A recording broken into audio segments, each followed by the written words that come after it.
Public Radio, episode 24. Go, go, go! And other action movie cliches. That was just great, Tom. I know. I tried to avoid the announcer voice because I keep giving you shit on it. Yeah. The last thing I want to do is have you have fuel to give me shit. Well, Tom, you see, you don't understand. I will always have fuel to give you I shit. know. I don't want to give you any more than you already have. All right. Well, we'll go with that. Anyways, we have this episode is going to be about action games, action movie games that are full of action. And in case you're wondering about the title, that's every Sci-Fi Channel movie tends to have... Sci-Fi original movie. Yeah, well, yeah. Tends to have scenes where the characters are running from something, usually badly CGI animated monsters or rubber monsters, and they are screaming at each other to go, go, go. Or, go, go, go! Or, move, move, move! Go, go, go! So, that's become a running joke between us. So yeah. Anyways, one thing before we get into the action. Yeah, there you go. Next weekend we are going to be at Saturday or the 22nd. We will be in Kansas City at SeanCon playing a Call of Cthulhu game written by John Hook, and it's full of Cthulhu goodness. It's something I think it's called A Murder of Crows or A Season of Crows. I know I'm getting this wrong. Well, so. we will can't look things we will promise you, dear listeners, we will try at some point during that game to go, go, go, go. Yes. And of course, we'll probably die horribly. So we'll anyways, go insane. You can look forward to that actual play. Also, I have started running a D&D 4th edition campaign. Recorded the first session. Tom was not in it, but he'll be in there. I was doing a charity quiz night. Yes, and you failed. And my God, would I have preferred to have been here? So anyways, we got one game already recorded. Cody is in it, along with other longtime players, Dan and Jason, and Tom will be there next time. Indeed. And yes, it's been fun so far. It's Fourth Ed's different, and I'm getting used to it. You can run normal games with it. It's just a little more combat-y. Combat-y. I like that. That's a word now. Can we use that for this episode? Yes. Combat-y. Combat-y, yes. Oh, Yeah. I'm there. I am so there. It's very truthy. Anyways, so how do you do a good action game? Of course, when talking about action, there are two real components: the individual sequence, the scene, the fight, the encounter, whatever, and then there's the larger game campaign structure. Right. So Tom will just go straight into the action scene sequence stuff. So anyways. And the majority of games I have run in the past 10 years have been action based. And I don't mean combat scenes come up. I mean it's action movie type stuff. Like if you were to put it in if you were to make a movie out of it and then get that DVD, because it would have to be a direct to DVD movie. None of your ideas merit the theater, Tom. How you doing? Ross, I come here and I try to be open and do my thing, and there you are just smashing me down. I know. Well, to be fair, Tom, direct-to-DVD movies are more profitable. They're easier to make. Anyways, I'm not in this for the money. The DVD would go in the action part of the Blockbuster store, is what I'm saying. Yeah. So, or the sci-fi, or we should mention that action can be in any genre. You can have horror action, sci-fi action, yes. Horror action, gargoyles action, yeah, fantasy action, yeah, or romantic comedy action, yeah, or time travel midgets who dress up as Lincoln and Hitler and go on a gay rampage against 5th century Chinese dynasty, and Stalin and his army of golems. Yes. That kind of thing. So anyways, awesome. You can have action in any number of genres, but so you've done primarily action games. So. Yes. And everything I've done, all the games I've mostly run, all the scenes, they've had a few things universally in common. Mm-hmm. First thing, obviously the overall scene to run a good action sequence is where it's taking place. I think we mentioned this in a few episodes, but thinking up of a good place to have a fight, a gunfight, a martial arts fight, a sword fight, whatever. The setting is the first thing you need to think of. And this, I have run them everywhere: bridges, tunnels, luxury hotel, penthouses, an airliner. Yeah, I've run them. You name it. I've probably run an action sequence in it. Well, you mentioned that when coming up with these ideas, that probably the first thing you should do is I know you mentioned about stealing, basically watching great action movies, and that and steal blatantly. Yeah. So when look at the place the like the new Bond movie, which is in the Quantum of Solace, we saw that Last night? Yeah, last night, and it wasn't the greatest movie. It was pretty conventional action movie, but one thing they did have was a lot of fights in a lot of different places, like at a horse race in Italy somewhere. Yeah, there was, or the car chase through like I think it was like an Autobahn type road. Yeah, which went into a quarry. And then they had luxury hotel in the middle of the desert. Luxury debt, and which then had really explosive hydrogen fuel cells. Really explosive hydrogen fuel cells. That's one of the important first thing you need to do wherever you're running it. Well, first of all, the way I do it, first I figure where they're going to be and they're going in a scene. If say they're going to find a witness to something who's staying hiding in a hotel, I think, okay, a hotel, good place to have an action sequence. So the easiest thing to do, they find him, then the thugs show up to try to kill the guy. Right. And then that fight can go through the whole hotel. Right. Yeah, through the kitchen, through the dining room, the lobby, the laundry room. Yeah, think of all the different locations in a hotel. And if you've seen movies, you know what those places look like. Yeah. And games aren't very, realism is not a virtue in a game. So even if none of the players know what a hotel kitchen looks like, make it up basically. I mean, yeah. The great thing, modern day is easy because everyone can picture that. Yeah. You say, okay, it's a hotel. Everyone's probably stayed in a hotel at least once. Yeah. Well, and then describe it. What type of hotels? Is and this that's sleazy one? One of the most important things. First, know everything that's in the location you're in, because I guarantee you, your players will try to use something around them. Yeah, the environment is a character basically in an action scene. Like one particular I had was run in it was in a hotel in the downstairs lounge and bar. Yeah. And everything was used in that. Bottles of booze were being thrown. Molotov cocktails were being made. Someone was actually hurting them toward a fire extinguisher, then shooting the fire extinguisher next to them. Right. Gas mains for the stoves. Chairs were used. Everything. Curtains were set on fire to create smoke. Right. So I mean, again, the basic idea is that the environment is this whole character in of itself. So describe everything in detail. And if you don't think of anything that makes sense, the player suggests it, use it. Yeah. Like if they say, "Oh, we're in a bar," well, then I'll grab the booze. Or if you're in a kitchen, obviously there are knives, there are hot pots full of water, boiling water. Yeah, gas. Gas mains you can snap. And yeah. So that's another thing you can do is freezer hooks. Yeah. I had someone grab freezer meat hooks from the freezer. There you go. See, so and it also adds a lot of character to the game, even if they don't make use of the individual pieces of scenery. Like having a fight, like in the Bond movie, they have this fight at a horse race, huge crowds of people, chaos, very dirty, very grimy, and Bond has to chase a guy through this mash of people, this mob of people, and he's reluctant. He has a gun, but he's reluctant to shoot it. Bad guy isn't, shoots an innocent person, and they're just pushing through the crowd. Nobody knows what's going on, and that reemphasize. And this is early in the movie when Bond realizes they're traitors, so it reemphasizes the chaos, the uncertainty of the Bond. And as I said, a person is okay in a fight. A crowd is dumb, panicky, and dangerous. Right. So try and think of what sort of themes you want to reinforce in your game. Like if you want, if they're fighting a very clinical, very ruthless group of people, then a freezer fight in a meat freezer makes sense because that emphasizes how cold they are, how brutal, that they would. And thugs can take innocents hot as human shields. Right, meat workers or something like that. So just think of not only the making use of it. Of course, aside from individual small pieces that the players can pick up, the tools, the weapons, whatever else, think of the larger environment.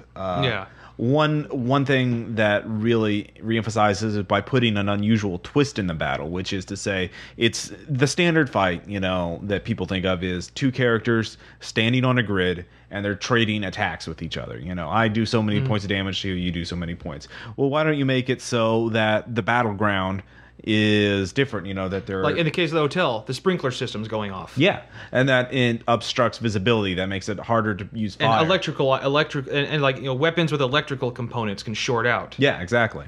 Or if they're on, well, and this applies anywhere in a modern game, there's a bomb somewhere. And Yeah, there's a countdown ticking off to where the whole place you're fighting in is going to blow up. right. So this adds, it doesn't just change the sort of the dressing, but it also changes the actual rule, the mechanics for the fight, because now you can't just fight it as long as you want. You have a countdown. And if Yeah, or like one fight I remember I did was in a condemned building that was about to be demolished, and the fight started on one roof, but it led over to this other building. That the whole building is rigged to, you know, for controlled demolition. right. And they have, you know, and they're announcing, you know, they're over the bullhorn. They're announcing the time to count down to the building's detonated. Right. But they have to get out of the building before it blows up. But Okay, so they have to, yeah, there's a race, basically. but there are thugs that keep wanting to stop them. Right. And another thing about it, a condemned building, even if you don't have, you know, the time limit on that, a condemned building is inherently unstable. So you could put, like, anytime the character walks across or moves across a certain area, that there's a chance they could fall through. Like, or they leap through a door right onto a whole bunch of broken glass. Right. So again, that adds character to it. So the PCs would make different decisions in a fight. They're not so willing to rush up to an enemy when they aren't sure if they're even going to get there. Or they might try and exploit it to the enemy, throw a grenade in the general area to take down an enemy or shoot the ceiling above them. Or like for a twist involving the crowds, what if your players are playing the villains? Yeah. Use the crowd to your advantage. Right. Yeah, start a stampede, start a riot. Or just like fire a gun up in the air as you're running through a crowded building. Right. So the environment is obvious. Yeah, for an individual action scene, make it very colorful, make it very interesting, a unique place. Like, add different, lots of tools, lots of interactive elements to it. the fully destructible environment. Yeah, exactly. Which leads me to another thing. Property damage is good. You know, our general rule of thumb my group's had is if the place we're fighting in is still standing by the end of the fight, you didn't do it right. Yeah, this is actually a very classic piece of action movies. I mean, this isn't like not just recent Die Hard or action movies, but think about, back to swashbuckling days, Errol Flynn or things like that. They would be, pulling down the drapes, destroying... Doing the knife slide down the sails of a ship. The villain thrusts his rapier at the hero. The hero barely dodges and instead breaks, the villain shatters a mirror or something Knocks like that. a candle over. Yeah, which starts a fire, and et cetera, et cetera, et cetera. So this is a very long-standing tradition in action movies, and that's the sort of thing you need to think about. And the settings can apply to anything. Like that same kitchen, and say if you're on a starship in a kitchen, can have a lot of the same things, only with a sci-fi twist to it. Oh, okay, yeah, that's true. So instead of like a gas line with an oven, you have like an electrified food synthesizer machine. Yeah. That can actually break down organic materials to combine them into food. Right. Just shove a guy's hand through it and have his hand disintegrate. There you go. And you can also add an interesting game mechanic, like, say, if their spaceship is lost deep in space, that would give the PC the edge in the battle, but then the fight's over, they're stranded with no food. Yeah, exactly. So it's sort of another interesting game mechanic. Oh, and shit, and I don't think I have to mention it. In a starship setting, puncturing the hull. Yeah. Yeah, you could. That also, PCs want to avoid it, so they can't use powerful weapons. They have to get up and close with a knife. Melee or or a taser or whatever the equivalent is. They can't use their fully heavy machine. Or guns. like if you're on like a submarine, the same thing. Yeah. Wherever it is, there can be all kinds of environmental hazards that the PCs can take into account or fail to. Right, and you're sort of hinting at it. Make it genre appropriate. For sci-fi, that's appropriate. For horror, example, if you wanted to do a horror action game, you would go back to like our advice on horror games and like what's the biggest thing? Fear of the unknown, uncertainty. So what you do is, say you put it in a dark area, and the PCs don't know what will happen to them if they go to certain areas, if they try certain options, and that uncertainty plus the fact that there's a Gibber and Ghoul coming at them. I can either stand and try and fight the Ghoul, or I can run off into the darkness, or I can jump on top of this pillar with the occult sigils on it. What the hell do I do? Yeah. So that adds a lot of insight. And of course, that is a appropriate time when the GM can go like Ghoul's almost on you, hurry up. And yeah, exactly. Like in situations like that, don't be afraid to not give the players a lot of time to figure it out. Yeah. Because I've been in a few games where it's there's like something rushing at us, but we have 20 minutes to to mull over what we're going to do. That's a good point. The pacing is vital. Aside, once you've planned out, you've spent some time, you got this great badass, set for your fight. You need to think about, when you're running the game, you need to think about pacing. Like, you don't want it 20 minutes per. No, but at the same token, you also don't want, you're going so fast you don't have time to do anything. Right, you need it fast but not confusing. That's sort of the pace, and give each player like a minute or something. Or I remember I remember you did. You said, "Okay, what are you gonna do?" It's like, "All right, 10, 9." Yeah. Do a quick countdown. Yeah, if you're really wanting to lay the pressure on. So, but don't do that. But give them time to breathe.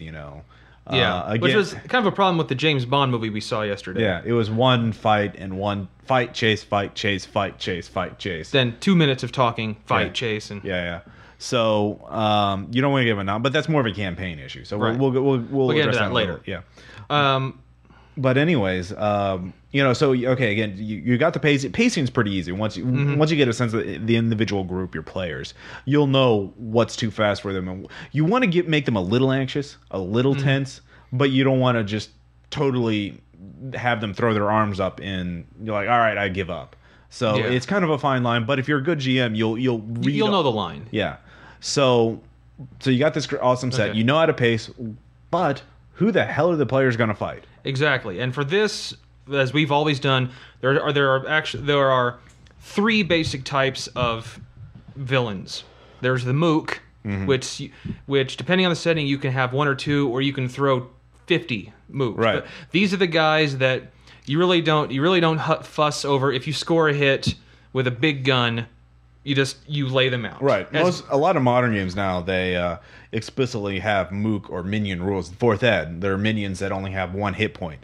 Yeah. So there's them. The ones that they don't. They're the ones that shoot. They're the stormtroopers that you can be 10 feet in front of them and they somehow still miss you. Right. They're dangerous only in numbers.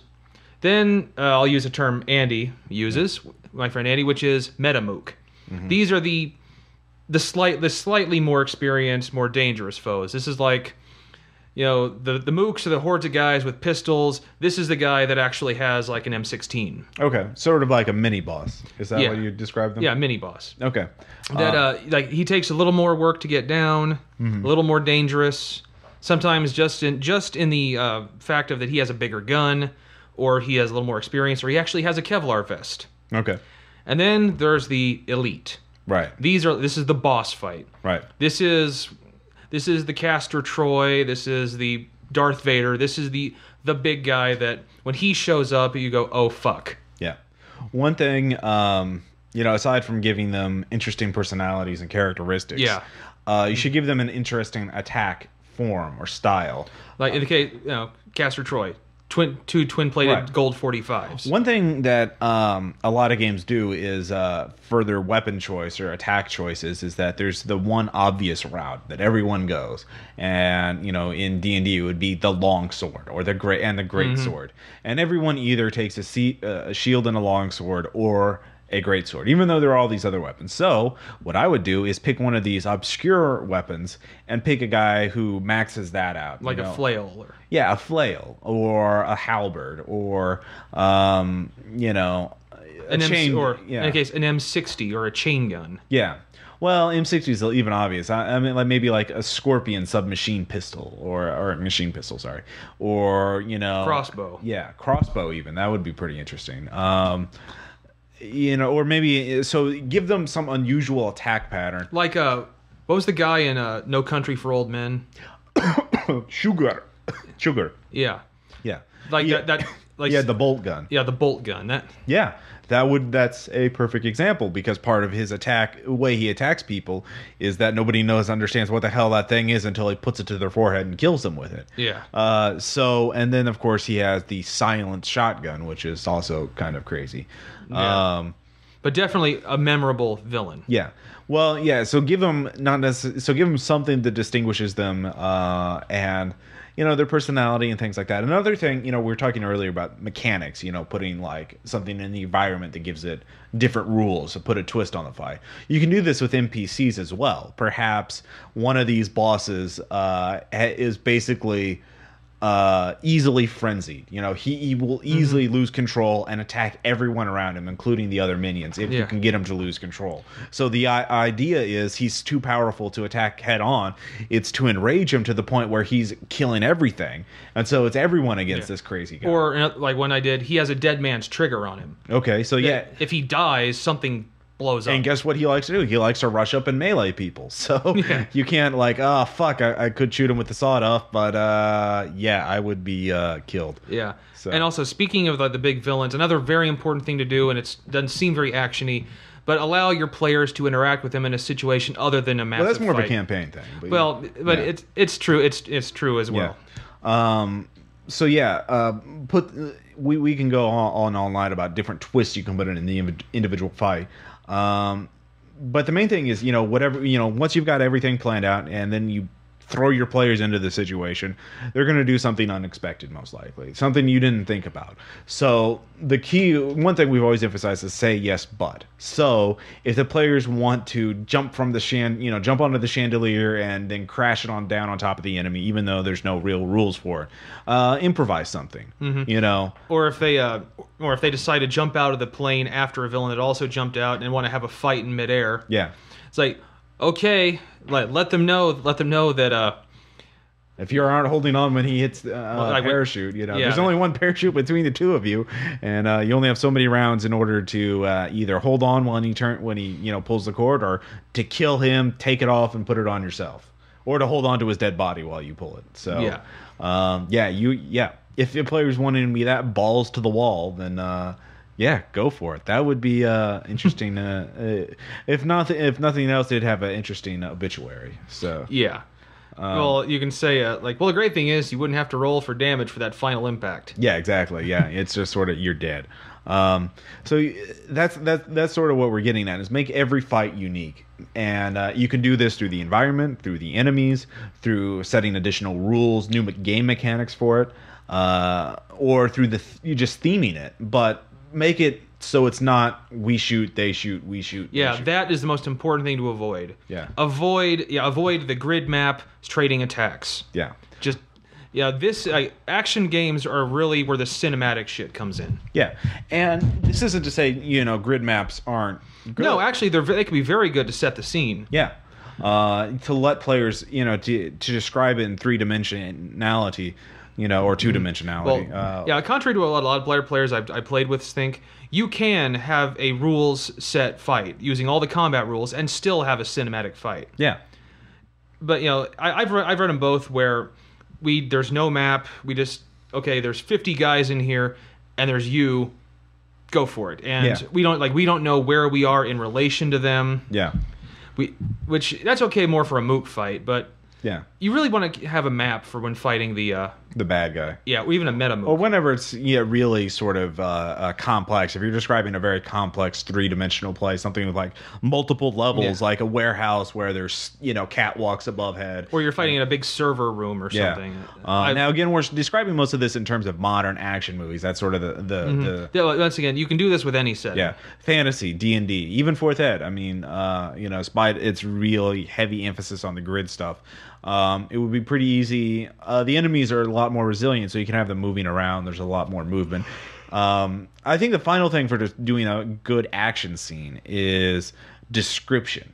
Like, you really have to be sort of a screenwriter, sort of be able to describe, interior, the warehouse, Bob Badass and Jane Badass break into the, bust through the door and open up with your shotguns. Yeah. And don't be afraid to do, actually, the announcer voice would be good to do for that. Yeah. Your fully automatic, flechette-loaded auto shotgun tears through the flesh of the mooks as they pitifully try to raise their Uzis and submachine guns at you. They're fine. They're few in their death throes. A few rounds are... The M60 cuts through his midsection, tearing him in two. Or your greatsword totally disembowels the undead orc champion. Yeah, except it's to really get over the top. Well, I wouldn't say over the top, but really get into it. Get the players on the same level and get them enthused about. You're not going to run a good action game if you're doing, okay, you hit him for 18 damage. What do you do? Okay, you cut him for this. He bleeds. He steps back. He attacks you with his power 1. And actually, with D&D, particularly with feats, feats are pretty much like an action stunt. Yeah. Use them that way. Yeah, that's true. For spring attack, don't just say, I jump in here, attack, and move out. It's, go for it. You leap into the air, your sword blade out. quick as lightning, cuts into him, and then and at the last second you tuck and roll back out of the way. Yeah. Of course, conversely, the main thing is obviously you want these fights to be challenging. So, when doing a fight, don't make it just the players are badasses with no consequences. You want to give them challenge and make it true that that they can die or that they can fail. So, just don't make it a cakewalk for them. I mean, especially the boss fights. Well, then again, if one cakewalk fight can actually get them overconfident, and then they can make another fight. Yeah. Like, if they start to lose, and not horrifically lose, but if they it's going against their way, I've had them get into it a lot more. Yeah. So be fair and don't just let them do whatever they want. So, anyways, I think that and also to run a good action scene, the music is important too. Yeah. It's really hard, I've found, to run a good action sequence with no music at all. We never get into it that way, but you pop in some techno music. Diesel Boy drum and bass, or some heavy metal, or some or action movie soundtracks. Yeah. I like scores to action movies. Yeah. Any of those things can work. Yeah. Yeah. Of course, techno is the best, obviously. Electronic. Shut up. Drum and bass. I'm just saying, it's the also make sure the music isn't distracting. 120 beats per minute, woo! But make sure it's not distracting. Yeah. If you start playing stuff, and if it's this is just a personal thing. I've had this happen in one time. If you're playing music for a game, don't play something that you're so into. You're like, oh, just hold on, I like this part. Oh yeah, you told us about the the one GM who did that. That was a bad experience. It's like, dude, no. It's a bad vibe, man. Dude, you're harshing my mellow here. Yeah, that's true. So that's sort of okay. So those are the kind of rules to do, and that you can use, and even if it's not an action game, if you're having you can really spice up combat in any game just by using those rules. Yeah. Or those guidelines. Even if you're not doing a combat-heavy game, you're doing like very role-playing intensive, drama. Even in a Call of Cthulhu game where it's mostly investigation, when you finally get into a fight, you can do this shit. Yeah, no, I would do that when I was running Mass and Nyarlathotep's when the players are defending a mosque from. Oh, that was an awesome scene. Yeah, you're mowing hordes of cultists coming over the hills, with your Tommy guns and machine guns, and then oh shit, now there's a giant sand. And the thing is, we were winning pretty well, and it was just the cultists, so we were getting overconfident, and then the monster shows up, and the hunting horror, and poor Jason gets eaten, I think. Yeah. Good times. Pour some out for Jason. So anyways, so that's that sort of system transparent that works for any type of game. Now when you're talking about an action campaign or an action scenario, the whole theme of the game is to be action. You need to structure it a little differently. Yeah, and actually, once again, we'll bring up the James Bond thing. Yeah. Actually, I think Casino Royale was a good action movie, mainly because the action scenes were memorable and good, but there were also scenes of other things. Yeah. And action games aren't just one fight after another. Right. You have to break them up with other shit. Yeah, I mean, the players have to care about what's going on, about why they're fighting. I mean, it's not just James Bond, too. Think about the first Die Hard. Yeah. What are the most memorable scenes? I mean, first I think one scene is when Hans Gruber is trying to pretend to be somebody else. Yeah. and just talking with John McClane. Yeah. Or later on, when John McClane's walking over broken glass, or the most important thing, John McClane talking on the radio to Al. Yeah. Yeah. Well, no, to Hans Gruber. It's like, yippee-ki-yay, motherfucker. Yeah.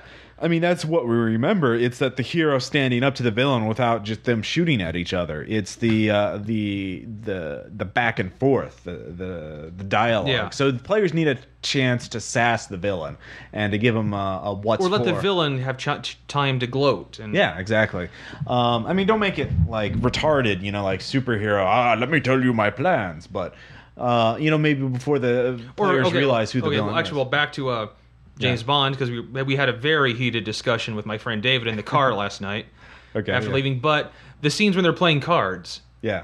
In Casino Royale. Yeah, that was in Casino. That was really good shit. Yeah, no, that was and often without even any words, just staring at each other across the table. I mean, the thing about Bond is, he's a ruthless killer. He always wins, blah blah blah. But that's not why he's a memorable character. It's because he's an insufferably arrogant prick, and he gets fighting away against with it. other insufferable arrogant. Yeah, pricks. I mean, he's just so British and so ruthless, yet he's so charming about it that he gets away with it. I mean, he's the one who seduces the woman in the enemy organization. He's the one who can outwit his foe. Trick them into doing what they don't want to do. Or showing up in a situation where they can't openly attack each other.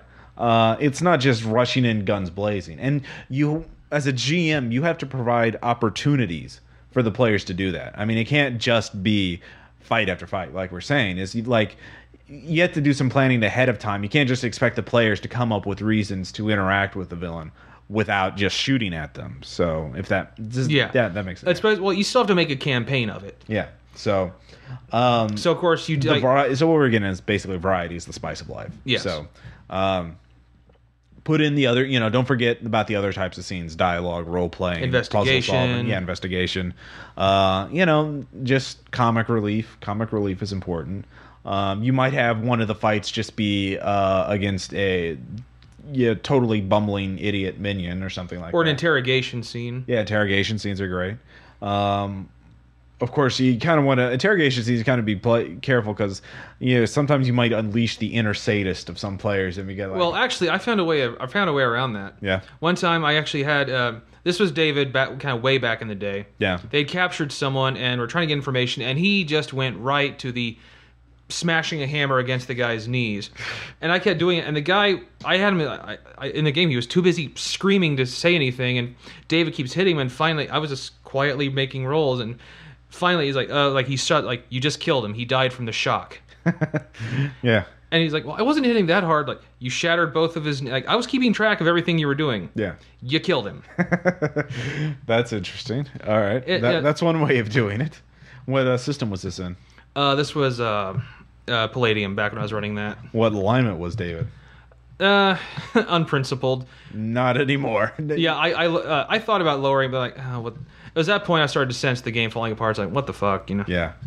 Yeah, that'd be like, no, your new alignment is miscreant. Screw you. Yeah, I mean, that's sort of like you're not good anymore. You're not even self. Anyways. So again, variety is the spice of life. Actually, what I've done from the games I've run with Andy's group were some of the best action games I've ever run. Okay. Or played in. Is also just banter between various NPCs, like personal downtime. Like, okay, one in particular is one game I was running. It was a game of the future and intelligent dinosaurs and action and guns and all that. I was in a few sessions. Yeah, you were. Yeah. And there's one where one of the NPCs, basically the GM's character in the game was a T-Rex named Vic. Yeah. Who was total badass, gun-toting guy. And they're trying to find him. Yeah. So they go to his house. They look up his address, which he never told them his address. Right. And they go there, and there's like a family of plant-eating dinosaurs that are like much smaller. They find out Vic was adopted. Okay. And I did a whole scene where they said, "Would you like to see some pictures of Vic when he was a baby?" Oh, they're like, "Yes, we would." And we had an hour and a half of just them talking to Vic's parents, and then he finally shows up and is You know, he's like doing the tour of shame. See, yeah. So And they talk about that almost as much as they talk about the action sequences. yeah. So yeah, that again, breaking up for the comic relief, for the characterization, the role playing, as they're saying, as they would say, is vital to this sort of thing. Now, one thing is also, when you're talking about the story, is like you should follow in action movies. If you're trying to do an action, you should also follow the structure of an action movie, which is to say you need to start small and work your way up. Like, basically, the mantra in Hollywood is raise the stakes. So you start with the mundane, the minor problems. Say, one of your friends gets killed, there's a crime, there's this thing, but the PCs rush into action, they win the first battle, and they realize the stakes there's something more going on. Like, what's the Schwarzenegger movie with Jamie Lee Curtis? True Lies. True Lies. Like you're saying, don't start with the Harrier. Right. Start with, he's a guy, he gets the secret from the enemy. The chateau, and then has to escape. Yeah. And then so that's the first action. Then we go cut to the rest of the group, and they're doing the mundane suburban thing. The mall comes up. There's a little more property damage. Yeah. But yeah, I mean, it goes back to comic relief. And then they realize, oh shit, there's this huge terrorist plot. With nuclear weapons. Yeah. So that's the thing, is like, start small and work your way up. In the Fourth Ed campaign I'm running right now, it's sort of like they're on this new continent. They're trying to colonize it. There are these two tribes. I've hinted at some things, and as they go on, they'll reveal more and more about what's the history of this place and what's really going on. And they're like, "Oh shit, the world's in trouble," or something like that. Yeah. As every D&D game inevitably goes to, the world is doomed unless we throw the magic MacGuffin into the magical MacGuffin into recipient. the volcano of Deus Ex Machina. So yeah. Well said. So yeah, so raise the stakes. Every scenario, every battle should be more important, more at stake than the previous one. So yeah, that way the player, of course, and eventually you have to end it and be like, oh, you saved the world, the climax is at an end, and then you can start, after, like, yay, yeah, they do the Final Fantasy, da da da da da, yeah, then you can go back, start raising the stakes again, there's a cycle to it, so yeah, and level the game up with your players too. Yes. So the main thing is also, one last thing, talking about raising the stakes, like, introduce your NPCs early on. Like, the enemies and the adversaries, or the allies. And try to have each one, like, foreshadow them. Like, the big bad guy, give hints, like, maybe he has a metal claw and he kills people by injecting acid into their faces. And so they keep finding... Or maybe they think he's their ally at first. Yeah, exactly. The betrayal. Of course, players want to kill everybody anyway, so they'll be onto him no matter what. But you get the idea. So, and the sidekicks and the NPC allies, introduce them early on so the players can relate to them. And the main thing you want to avoid is, we're saying interact with the villains, blah blah blah blah blah. But you have to be very careful about that, because the tendency is players to kill whatever person poses a problem to them as soon as possible. Yeah, I've been in several. I think it's mostly online games where the ones playing the heroes are just, when they find out where the villain is, they rush in, guns blazing, and just try to kill him, even though no matter where he is, like, he could be in City Hall. Yeah, and it's every problem solved with the proper application of bullets. Yeah. You don't want them to just make a deal, like, oh, you're at a cocktail party, and oh, there's the international terrorist, but you can't prove it. Well, I poisoned his drink, or that's too subtle for most players. That'd be like, I shoot him in the face with my Mossberg 12 gauge. Yeah, or my double barrel sawed off. Woo, let's go. Yeah, I've found a few ways to get around that. Like, one time I've had the villains, like, kids nearby.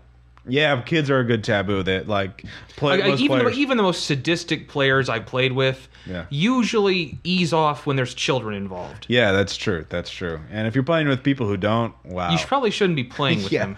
They're probably the same type of people who are like, I can't believe I can't kill kids in Fallout 3. That's a total bullshit.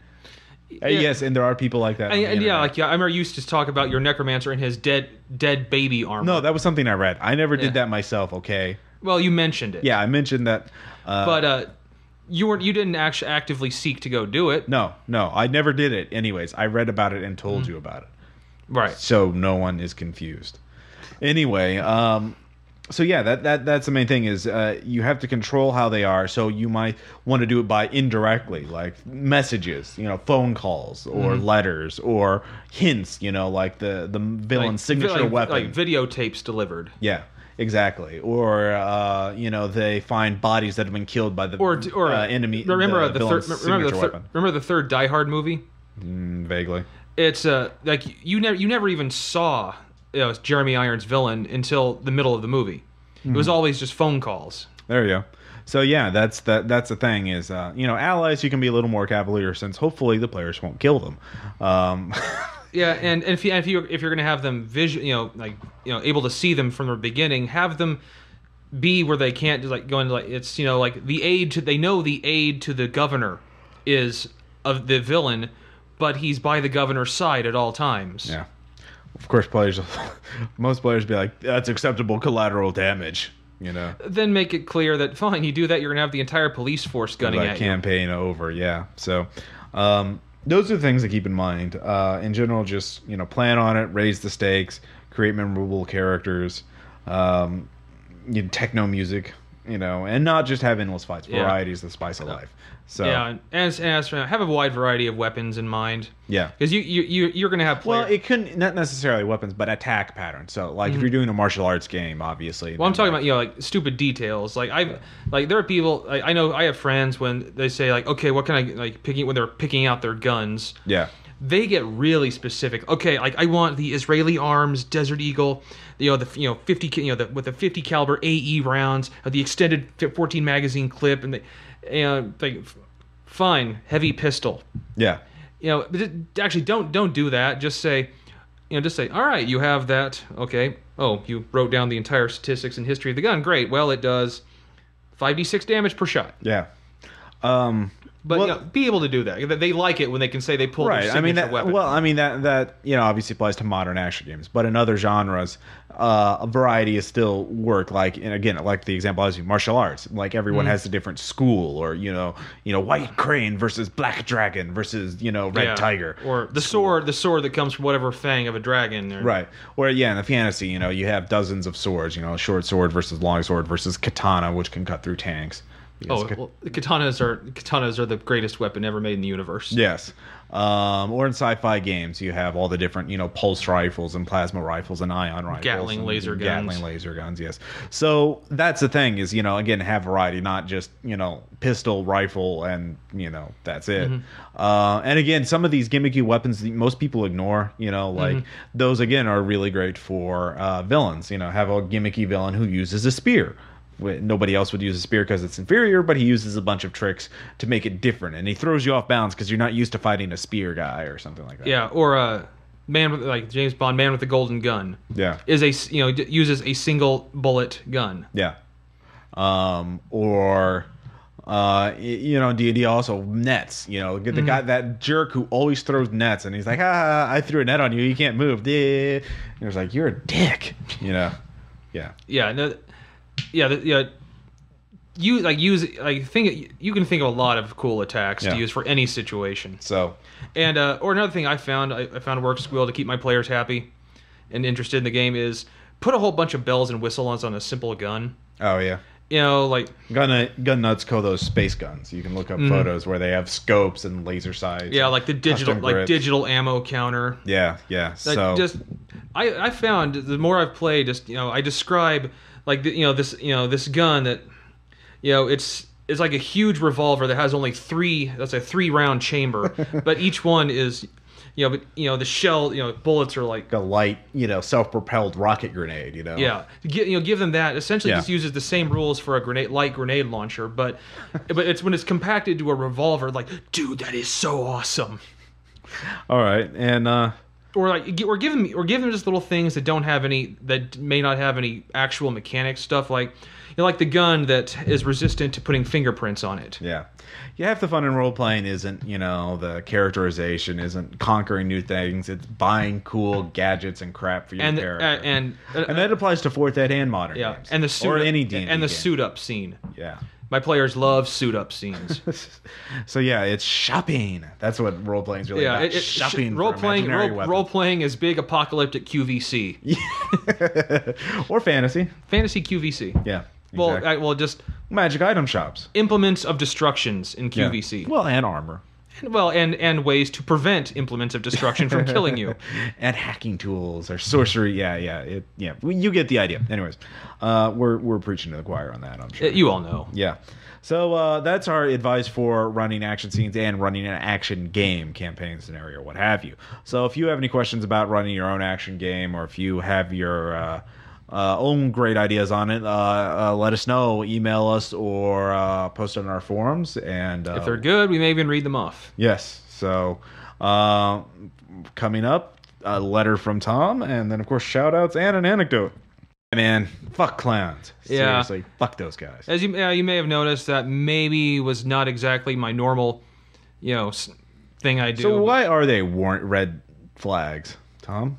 Well, if you ever met this person, actually in a game or just on the street, yeah, you would do everything you can to nod and move, get yourself away from them as fast as possible. Okay. Now I know that's so if your GM puts in clowns or the nun with the harpoon gun, that's you should just leave the game immediately. Yeah. Well, not the game, but leave the area. Leave the area.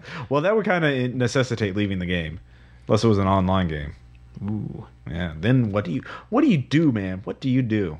Pop quiz, hot shot. Yeah. There's a clown. What do you do? Clown in the game. What do you do? Do you leave the game? It's an online game. Are you a bad enough dude to stop the clown? Video game references. So, but yeah, How about our generation? I've been playing Fallout 3 so consistently that when you finally told me, hey, we're going to do an episode tomorrow, tell me what you think. Like, all right. It wasn't until an hour later, like, fuck, I got to write a letter too. God damn it. Yeah. Yeah, well, we've both been playing Fallout 3. We've both beaten it by now. You should play it and beat it. It's an awesome game. The ending, not so much, but it's just an awesome journey. But the journey, yeah. Yeah. It's it definitely lives up to the first two. You should play those as well. Yeah. And, by the way, are we on shout-outs right now? Well, I guess so. Well, okay, then I just want to say Fallout 3. Yeah. Get it. Yeah. Just get it. You son of a bitch. Why aren't you getting Fallout 3? Why haven't you gotten it yet? Why haven't you beaten it yet? God damn it, get it. What the fuck is wrong with you? You can call yourself a human. Call yourself alive. How can you be alive if you can't play Fallout 3? Live, man, live! Acting! Yeah, that's my... Live, embrace life! I'm a romantic, and that is my duty in life! Oh, that... Master thespian shit there. And then I jump off a waterfall.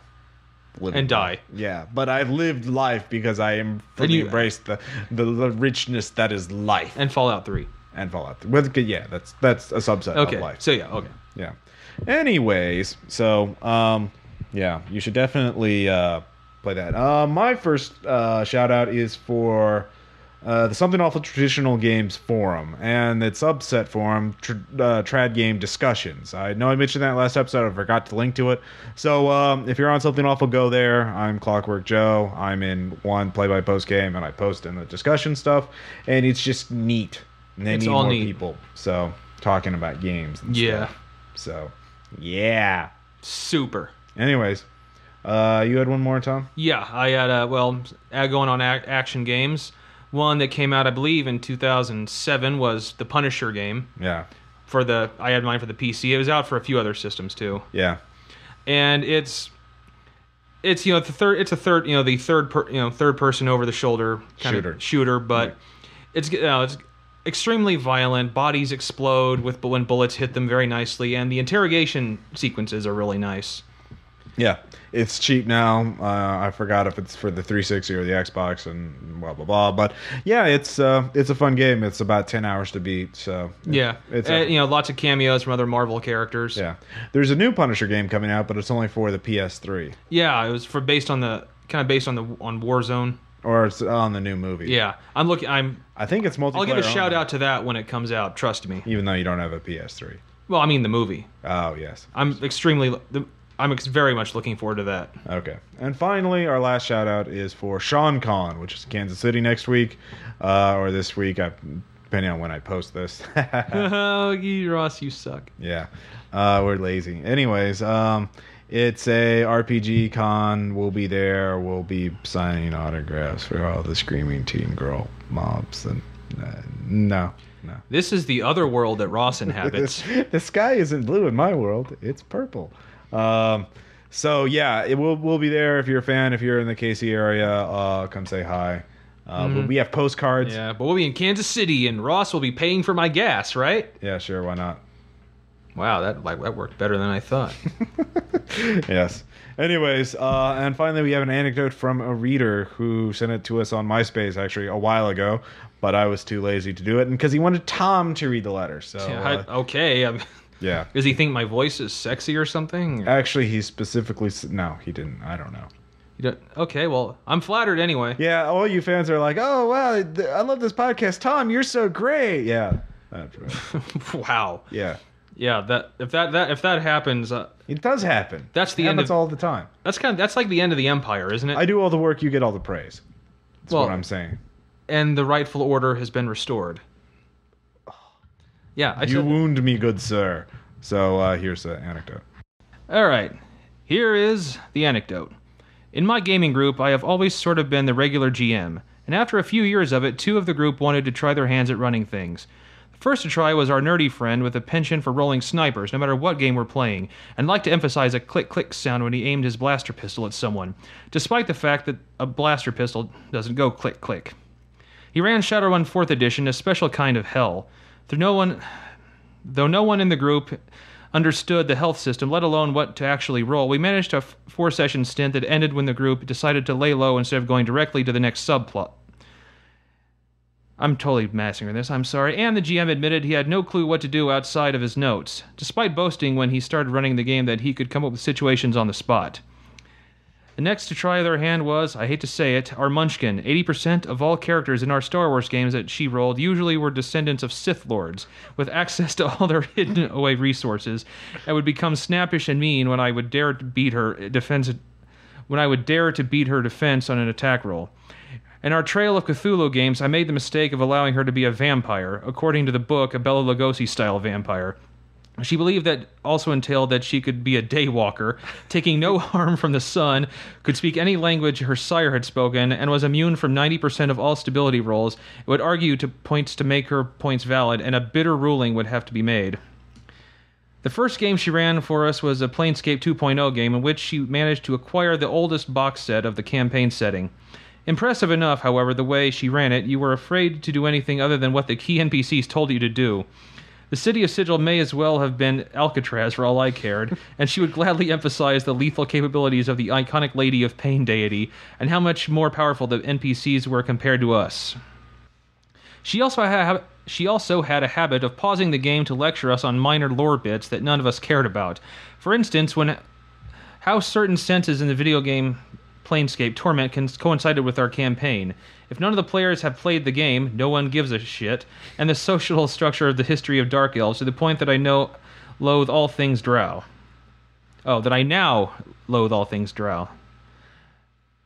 Then recently she got her hands on the Star Wars Knights of the Old Republic campaign setting and asked if I wouldn't mind if she ran a campaign amidst our regular Rebellion-era sessions. Again, more of the same. There was an emphasis on the coolness of the NPCs over our own PCs, that it seemed that even a Jedi Master would strike one of us down in cold blood. And the way she handled combat was like the gunfight at the OK Corral on loop. Encounter bad guys standing side by side. Line up 3 squares away, open fire. With no cover or environmental properties or anything other than a sparse battleground. My Kel noble named Cthulhu would always wind up face down in the dirt, waiting for someone to stop the bleeding. Not that I'm bitter. I did confront her on a few occasions about the faggotry of gaming with her and gaming under her, and she would always come back with the same reply. Yes, but you have to admit I make things interesting. If by interesting you mean an endless parade of munchkinism and power playing NPCs against the players, sure, that is interesting. Thank you and good night. Wow, I have to say, that's yeah, pretty bad. Well, and also you paid for having me read it. Yeah, well, that was the readers, of course. And who was that? That was Dr. Oh, it's abbreviated. Yeah. Dr. Scraps. Dr. Scraps. Dr. Scraps, thank you. So, the OK Corral style of fighting is not exactly what you would want. No, and I'm pretty sure even in the gunfight at the OK Corral, they weren't lining up side by side. Yeah, so... I'm sure there was some diving for cover. Yeah, probably. So anyways, this has been episode 24. Which is, go, go, go! And other action movie cliches. Yes, and in closing, move, move, move! Go, go, go! Ah! Go! All right.